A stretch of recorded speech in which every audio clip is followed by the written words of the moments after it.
All right, well, of those who seek treatment for addiction, 70% are men. A very serious issue in our state and across the country. So what's holding women back, and are there resources for them once they decide to ask for help? RTV6's Beth Vaughn visited the Dove Recovery House to find out.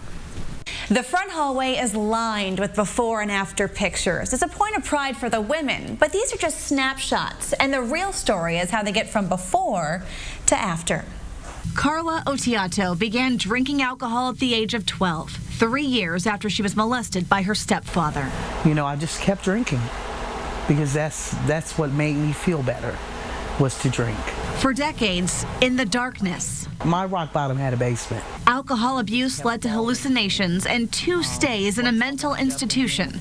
That's when Carla turned to the Dove Recovery House. My life started off as a mess, you know, and now my life is getting better, and I'll be doing something that I never ever thought that I would be doing. Now 3 years sober, soon Carla will be a recovery coach at the Dove House for women finding their way out of darkness. 100% of the women that come into the Dove Recovery House have experienced some sort of trauma. And that trauma, in most cases, is sexual abuse, which Dove Recovery House CEO Wendy No says leads to self-medication and addiction. What they're seeing here is a direct reflection of the opioid epidemic seen across the country. Over 50% of the clients that are in Dove House right now are dealing with a heroin addiction. There are 38 beds here, and there's always a wait list. 1,000 inquiry calls already in 2017. And here's why. This help is completely free. Dove House works. Our success rate's 77%.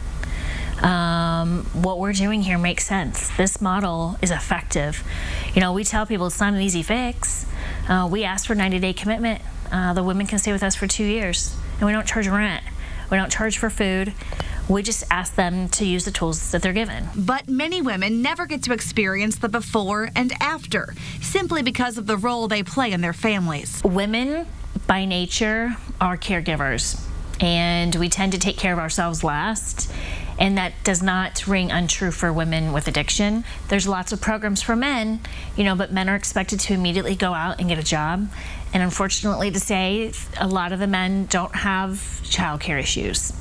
They may not be raising their children. Speaking of children, Carla's daughter is an adult who, like her mom, has found light at the Dove House. As a result of me being in this program, my daughter is also a resident at the Dove House.